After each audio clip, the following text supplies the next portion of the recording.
Hey Ringside crew, welcome to the internationally known Dudes at Ringside podcast.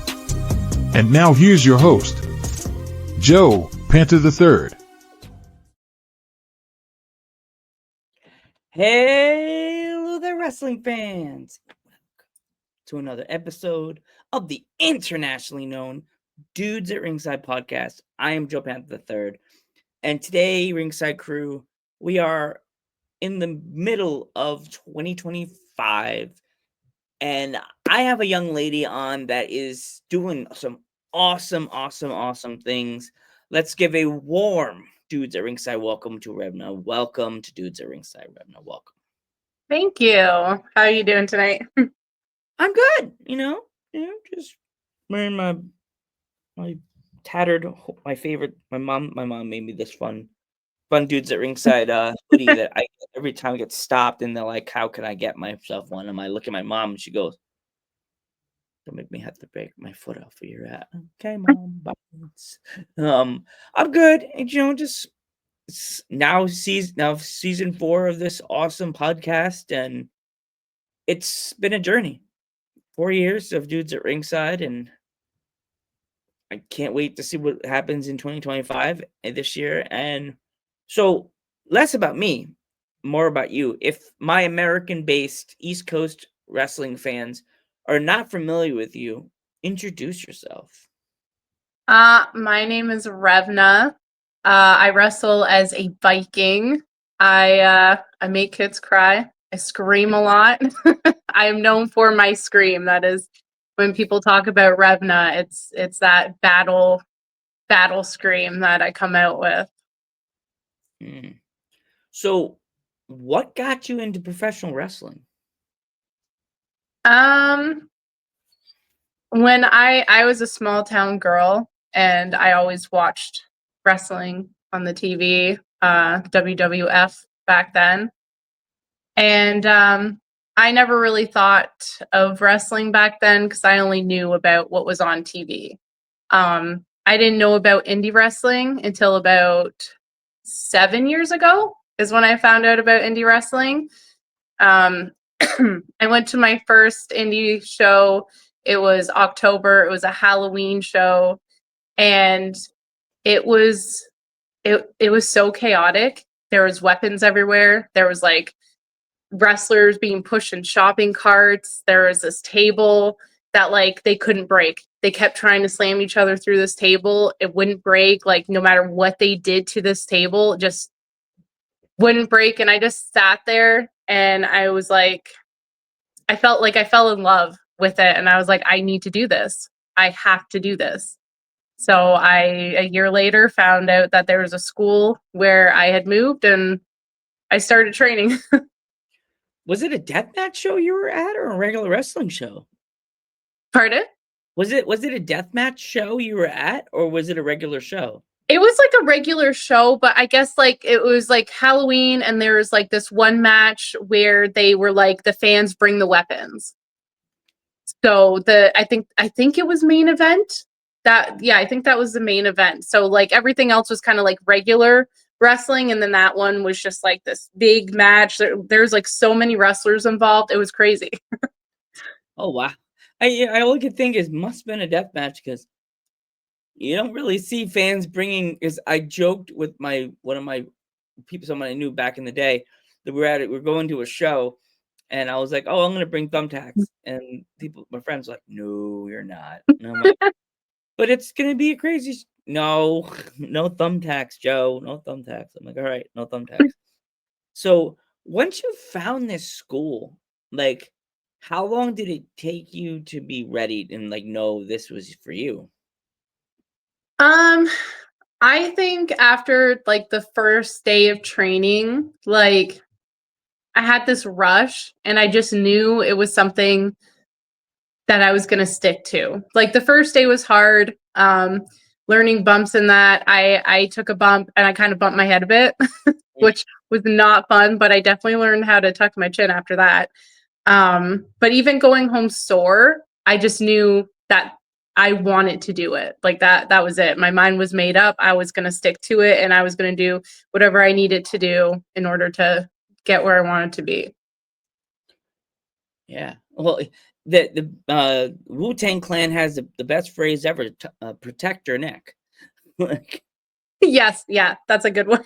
yeah, I always used to hear that from male wrestlers back in the day. Protect your neck, and I'm like, was Wu-Tang Clan talking about wrestling? Like every time I hear this. Yeah. Mm. So let's go a little bit further into when we doing your training. Like like when what kind of advice did you ask for your training coach, and also explain who your training coach is?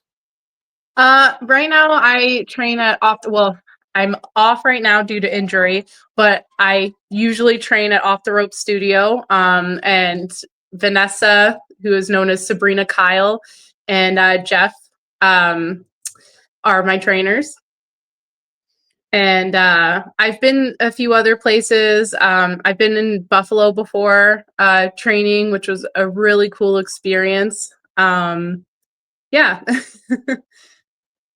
So what kind of advice did they give you? um, well, like the number one thing that we learned when we first started training was like safety, right? Like we're not actually trying to really hurt each other bad. We still need to keep each other safe in the ring.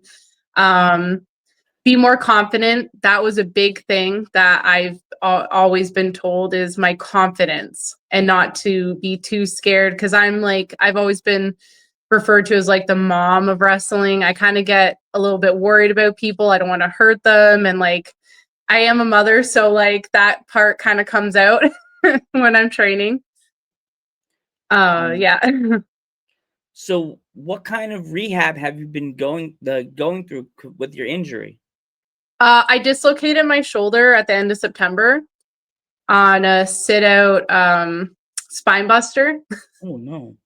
So I they said that I should be feeling for the most part good by February, which is a really long time to be out.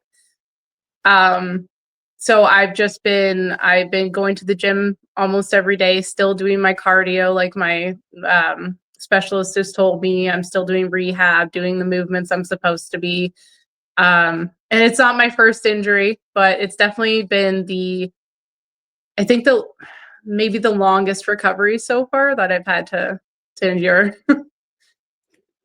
Yeah, injuries aren't fun, and like it it sounds silly my said injuries are not fun, but like for you now that you're rehabbing, have you been going to the shows? And if you have you been watching any of the talent, the younger talent that's there? Yeah, so I have been going to the show still. Sometimes I'll like help out a little, or I have recently gone out just like to manage. So not doing anything crazy, not like I'm still protecting my shoulder, being safe. But it has given me more time to kind of like sit back and watch the matches, cuz like when you're there and you're getting ready, there's not like a whole lot of time, and like you're so focused on what you're supposed to be doing. So it's been nice to actually be able to sit down and watch the matches. I was at a show in Buffalo, and I was able to sit back and watch everybody there who I don't get to see on a regular basis because they're in the States. And that was really fun. I got to watch a match I actually haven't seen before, and I didn't know what it was. I'm gonna botch the name on this, but it's like there's a whole group of people on the outside while they're wrestling. So I can't remember what kind of like match it was, but it was like really cool. So like when they'd like throw them out of the ring, like they'd be Lumberjack. there. Yeah, yes, yes. And And I when it's a actually girls' match, it's a lumberjill. Yeah, and I hadn't seen that before, and, like, I actually got to sit back and, like, watch how the match went and, like, be able to focus on it and, like, see little spots, and I was like, "Wow, that was, like, really cool," and, like, be able to enjoy it that way, so that was nice. Oh my gosh, I thought of this. If you come when you come back to the ring, you should just randomly do a lumberjack match and change the name because you're a Viking. Call it a Viking match. That would be All really cool, I would or consider that. call it all hand when you go after your opponent, you have to yell it instead of saying, I want to do a lumberjack. I want to call it all hands on the ship match. Yeah. Because That I would, get it, Viking, all hands on the ship, because they have yeah, to row the boat. Like, yeah, that definitely would be something I probably would love to do that. Joe Panther the third from Dudes at Ringside. Watch my interview. Yeah. I kill you. But this character of Revna, did your coach help you come up with this idea, or did you see it somewhere, or did you like come up with like where did she come from?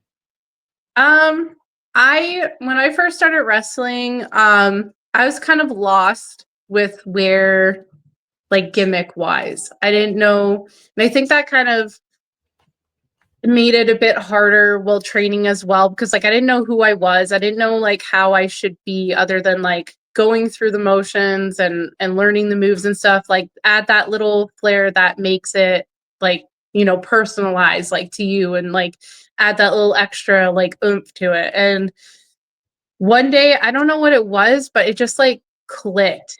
Like something in my mind. I went to training and then it was just like this other person, like the aggression, the like I had more confidence and I wasn't scared and I was just doing it. And like in the moment, I remember I think I had given someone a slam and I had just like I screamed when I did it. And it's just the way that I felt standing over the person with the screaming, like I just felt like a Viking in that moment. And I was like, I want to be a Viking.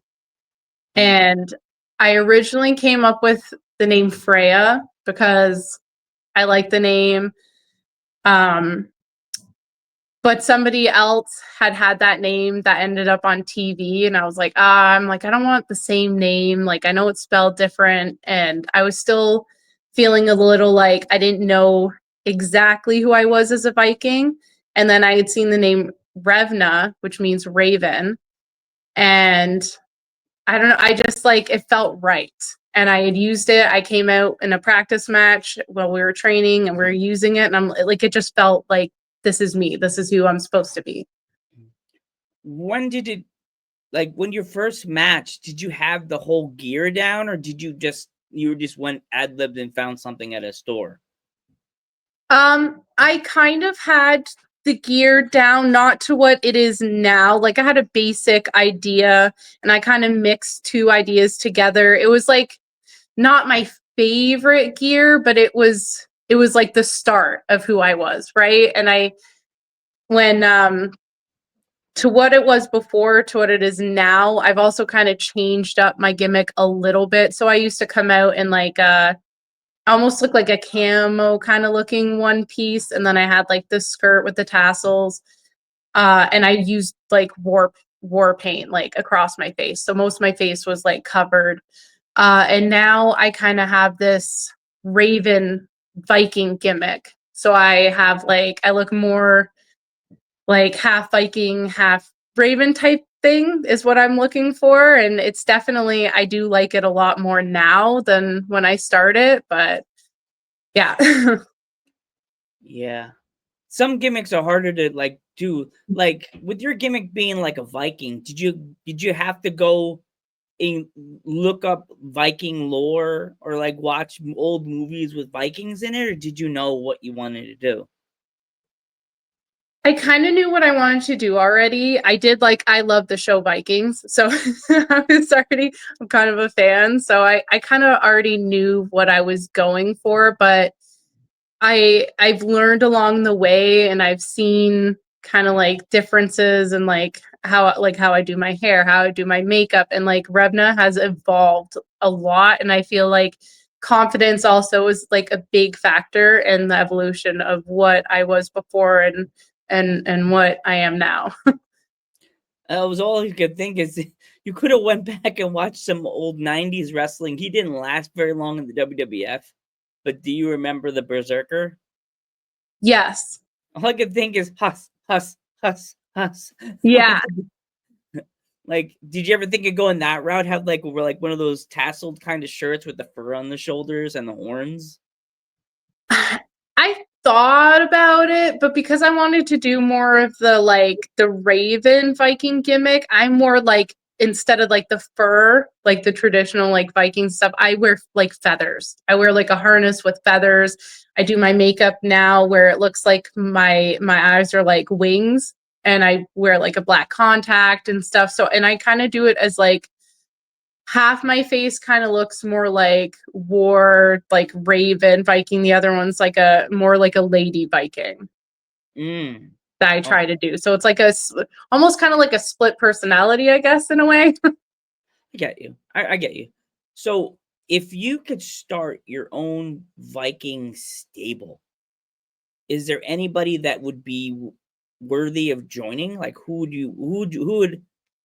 would she choose to be a member of the team? Oh, Yeah.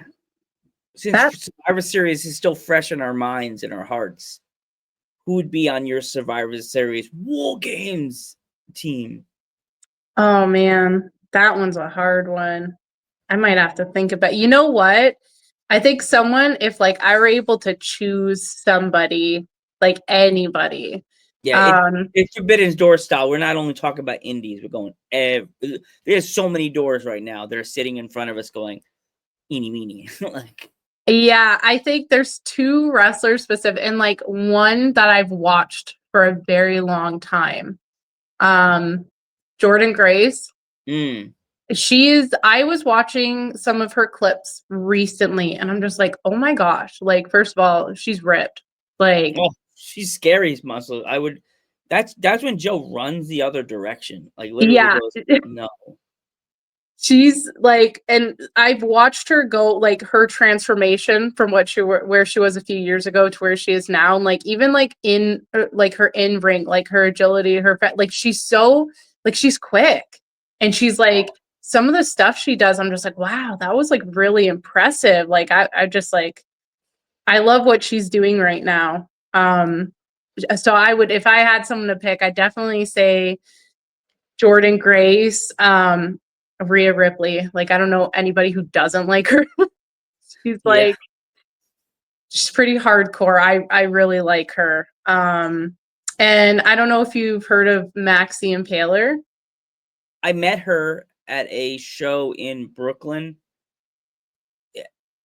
I'm just like, well, I pissed myself in my head. I was like, well, time to start wearing Depends, Joe, because if you bump into her again, you will be peeing your pants again. Yeah, they just actually a lot of inspiration came from them when I was kind of going with the I know she's not like Viking, but just like the style, the attitude, the aggression, the like there's a lot of inspiration coming from Max.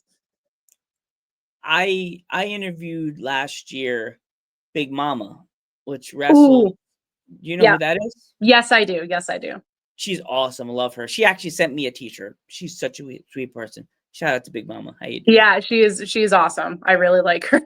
She told the story on the podcast. I'm so mad the AI and StreamYard didn't get this. She wrestled the one you just talked about. Oh, really? Yes, in NWA, and she got a few NWA bigwigs were like, like, whoa. The I'm fans, gonna have to see that. the fans went nuts. Apparently, I was like, I gotta find this match. They were like, I don't think it was on TV, and it was just something the fans were just like, oh my gosh, Yeah, like, yeah, they were confused, and it was crazy. Like to see Big Mama, an indie female wrestler, yeah, face just to get a chance to face someone like her. Like, oh my gosh, that was crazy. Like, totally nuts. Like, to think that she faced someone like that. So, are there any tying into this that question, like that's thing? Are there any male or female wrestlers that you've been watching in the scene from the indie scene, or like mostly the indie scene from Canada or even in the States that you've been wanting to wrestle and you haven't had the opportunity to wrestle them yet? um I haven't I see. So I've been injured a lot, so I haven't actually been able to kind of like get out there and be able to wrestle a bunch of different females or males. Mm. There's No, I mean, definitely also you could be watching them too. You don't have to be actually going out and doing it. You could be watching them on YouTube and then checking out their clips on Instagram, and you're like, "Ooh, I like that person. I think Rebna and me would that person would be like we'd be a good opponent when I'm ready." You know what I mean? yeah. I mean, Big Mama was one that I kind of was looking at that I was like very interested in wrestling. Because I met her and I really liked her. I liked She's a her, sweetheart, such yeah, a sweetheart. her attitude and everything. Like I'm just like I think we could have a fun match together. That I think she would be one that I would definitely want to. Um, I thought about I'm like Max would be really cool, but I don't know if she is a little scary. I'm not gonna Oh, lie. I just stood next to her and I was like, I'm 5'1", and I was like, "Ooh, I make a wrong move and she swats me. It's gonna be like every sad ending for like a video game. You just see the glasses cracked in half and like the lens all disheveled, and you hear me go, "Oh, oh, oh, oh, oh, oh," and then you see game over. Like Yeah, I mean, I get slammed from that height. I mean, I don't know, I might dislocate my other shoulder. So I may just, and my sister will be scooping me up in a jar, and it'll just shatter into a million pieces. And she just mails it to my mom, and be like, "Randy got shattered into 1,000 pieces, and I just stuffed his glasses in there just to prove it was him." Like yeah. mail his hoodie in a separate bag. Like Randy didn't even make it to the hospital. His body just like destroyed like a blade of glass. Like, Yeah. oh, horrible. Um So yeah, yeah. so there's them and I think Spinelli. I've met her a bunch. I've been on shows with her. I just haven't actually like wrestled her. I really like her as well. She's awesome. Like I have nothing but positive things to say about her. I love how she wrestles. She's amazing. Awesome. So, um, since you're injured, so you said you attend the shows. Like, how much do you still go back for some training, or are you just not training anymore? Not for a while now. No, right now I'm not training at all. I go to the gym. Um, I do my cardio, my legs. I just recently started doing some things with my arms where my doctor said as long as my arm is like against my body and I'm just lifting like 10 to 20 pounds, just like of the ropes, like lifting them up, pulling them down a little bit. Um, my my range of motion still isn't great. Like I can't lift my arm up all the way. I can't Oh, put my arm behind me yet. It's still very I did it, I think it was September 20th. So we're at like 2 months now. oh my gosh. So it's still I in the movies, they show right like they dislocate their shoulder, pop it back in, they're good to go, right? And I'm just like Hollywood lied. It is definitely not like that. Mm-mm. Um I struggled even pulling my pants up for the first like month and a half. It was so hard because you only had one hand. I couldn't even move it. I couldn't like do anything with it. Ugh. So what like as I'm a local podcaster, by you, where would you say would be like the best like restaurant by you that if like when you were still going to the shows, like what would be your ideal place to eat after a show? Hmm. I mean, I'm different than everyone else. I am like a coffee addict. So I literally just as long as we go to a Timmy's Ooh, after the show, like I'm good. Like I have before we've wrestled and there's a Timmy's literally like a 2 minute walk away and I'll be in my gear and I just finished wrestling and I'm like, I'm going to Timmy's and I go and I get a coffee and like a sandwich or something.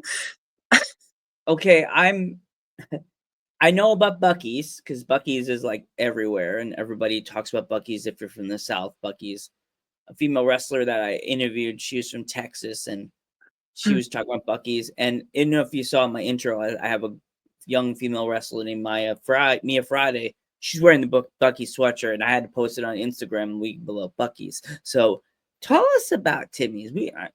Some of my fans may not know if they're not in Canada. Like, what is Timmy's? Timmy's, Tim Hortons. Oh, you said Timmy's. I know what Tim Hortons is. I just didn't know the nickname. Yeah, Timmy's. And it's actually funny because I have some American friends that always give me flack about when I go, because I usually get a regular. And they're like, what's that? And I'm like, 1 cream, 1 sugar. And they're like, so a 1-in-1? I'm like, no, it's a regular. Or a double, a triple. I'm like, it makes sense. And they're like, nah, no. Tim Hortons. Is it? I know they have to have food there. Do they have like sandwiches and stuff like that, or hoagies? Yeah, there's sandwiches, soup, chili, and now they actually have pizza, flatbread bread pizza with like chicken and bacon and stuff like that. I don't know. I think it's good. I love Timmy's. Yeah. It's funny you said Timmy's, so I was like, I had to like go into like reporter. I'm like, what is Timmy's? Like, I was like, I know Buc-ee's. Yeah, no. Yeah. So do you think you'll be back soon? I know your shoulder is there like a date you have in your calendar or in your head when you think you can go back to training? I was told like the middle of February is when I should be good to go back. And I think because I've seen this specialist before when I injured my knee, and he actually saw me. He came in the door and he's like, I know you, the wrestler. And I'm like, yeah. And he's like, how's things been since your knee injury? And I was like, well, it was good until my shoulder injury. And he's like, that's fair. I think they were like 4 years apart. But he's like, you're gonna be smart and you're gonna listen to me, right? And I'm like, yes. And he's like, because if your shoulder pops out again, you're gonna need surgery. And I'm like, I promise I'm gonna listen to you. So like, I am word for word, whatever he tells me to do, I'm doing, because I definitely don't want to feel that pain again. No.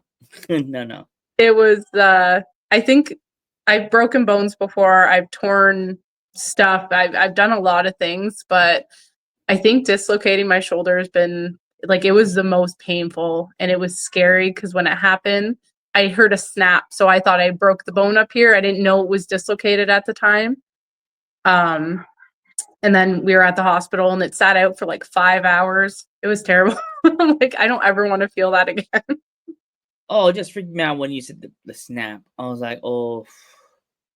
Yeah, it just like, I went down with her and my arm, like I just heard a snap and then my arm shot up. Like it just shot up like this and then I couldn't move it. So I like literally just like lay down, listened to the ref count 1, 2, 3, and I just rolled out of the ring and left.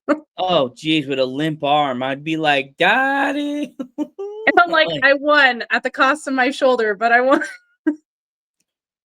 Did you make it not look like you got hurt? Because most wrestlers will just be like, "Rawr," and then storm away. Like, did you were holding your arm or anything when you ran backstage? Yeah, so I just like, I did it, and then there's like this shock, like this moment where I just realized I'm like, I just broke something, and I just like laid down on her, and then like when I rolled, I like got up for a sec, and I just like, I think I was like, ah, and I was holding my shoulder, and I just looked to the side, and I'm like, okay, we got to get out of here, and I just rolled out, and I just walked to the back. But nobody knew I was like injured. They just thought it was like part of like everything. So, and when I went down there, they're just like, what, you're actually injured? And I was like, oh yeah. Oh, jeez. Oh my gosh, it's horrible. So, if my fans want to follow you on social media, like how can they find you? It's revna.wrestling on Instagram. Okay. If they want to pick up any 8x10s, any like merch, do you have any of that stuff yet? I do have some 8x10s. I have some jewelry of like Ooh. raven skulls, necklaces, sword necklaces, bracelets, keychains. And I'm in the middle of working on getting t-shirts. So I will have those soon, hopefully. Awesome. How can they get the Ravens necklaces if they want? If anybody wants to buy those? I can, so I guess like messaging me on Instagram, I can, if they want to order it for me, I can mail it. Or I do have, my sister actually runs our family business online now, which is the barbarian.ca. She sells the merch on there. She actually makes it for me. It's cool. Awesome. Revna, before we go, if there's any kids that wanted to get into the business like you did, what kind of advice would you have for them? I want to say the number one thing, because people have come to me asking me this specifically, if it's too late. And coming from me, because I started late, I think I was 28, 27 when I started. I don't think that it's ever too late. There's a lot of people that will be like, oh, well, I feel like I'm 30 now. And like, if this is what you want to do and it's a passion, like, go for it and do it.